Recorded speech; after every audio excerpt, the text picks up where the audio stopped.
हाय friends, मैं Meena Pande. Welcome back to my channel serve with love.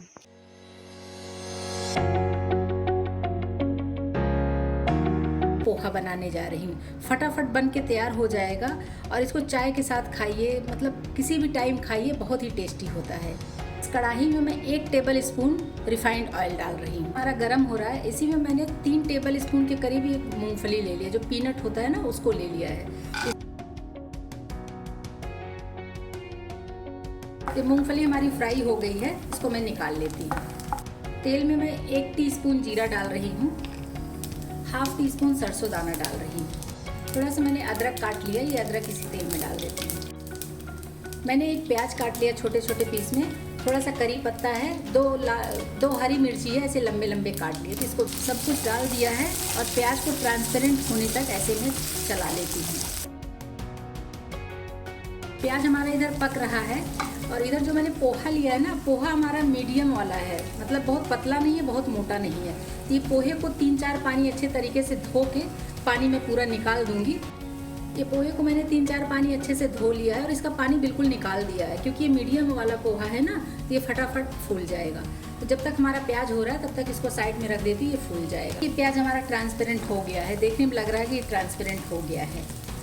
Poha बना रहे हैं, उसके क्वांटिटी के हिसाब से आप हल्दी डालेंगे। तो मैंने 1/4 टीस्पून हल्दी पाउडर डाल रही हूँ और 1/4 टीस्पून में काश्मीरी लाल मिर्च पाउडर डाल रही हूँ, इससे पोहे का कलर बहुत अच्छा आएगा। 1/4 टीस्पून धनिया पाउडर डाल रही हूँ।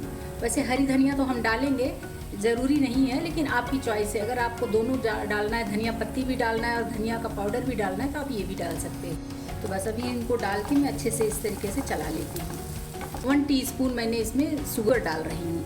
आपके पास अगर पाउडर है तो आप पाउडर भी डाल सकते हो, नहीं तो इसमें जो मैं चीनी डाली हूँ ना दाने वाली, ये गर्माहट पाके पिघल जाएगी। तो ज़रूरी नहीं है कि पाउडर डालो, आप ये भी डाल सकते हो। और गैस को अभी मैं कम कर देती हूँ। और इधर जो मैंने ये पोहा धो लिया ना, ये देखिए ये अच्छे तरीके से फूल गया है, क्योंकि मीडियम साइज़ वाला ये पोहा है, ये बहुत अच्छे तरीके से फूल गया है। अब इसी में मैं ये पोहा डाल देती हूँ। इसी में जो ये मूंगफली फ्राई करके निकाल लिया था ना, वो मूंगफली सारी मैं डाल देती हूँ। अभी तक मैंने नमक नहीं डाला था, क्योंकि मैंने प्याज में चीनी डाला था, तो अभी टेस्ट के अकॉर्डिंग मैं नमक डाल देती हूँ। यकीन मानिए फ्रेंड्स, ये पोहा जो बन रहा है ना, बहुत ही टेस्टी पोहा बन के तैयार होता है। खाने में इतना टेस्टी होता है कि मैं क्या बताऊँ आप लोगों को। तो कभी भी अगर आपको जैसे हल्की फुल्की भूख लगी है, छोटी मोटी भूख लगी है, तो उस टाइम में आप ये पोहा बना के खा सकते हैं और बहुत ही टेस्टी लगता है। और चाय के साथ तो बहुत ही अच्छा लगता है। चाय और पोहा मिल जाए ना, तो पेट भी भरता है और मन भी भर जाता है।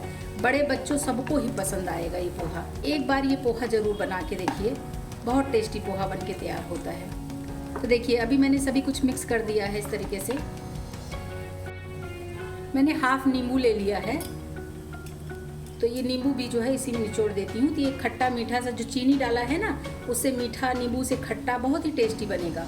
ये धनिया पत्ती हमारे पास है तो मैं डाल रही हूँ। अगर आपके पास धनिया पत्ती है तो आप इसमें ज़रूर डालिए, देखने में भी मतलब लुक भी चेंज हो जाता है पोहे का, और टेस्ट तो होता ही है। तो पोहा हमारा बन गया है, बस अभी गैस को मैं बंद कर देती हूँ, क्योंकि सभी कुछ इसमें मिक्स हो गया है। तो आ जाइए फ्रेंड्स, आप लोग भी आ जाइए, जिनको भी पोहा खाना पसंद हो या पोहा खाने का मन हो, आ जाइए सब लोग। मैं सर्व करने जा रही हूँ।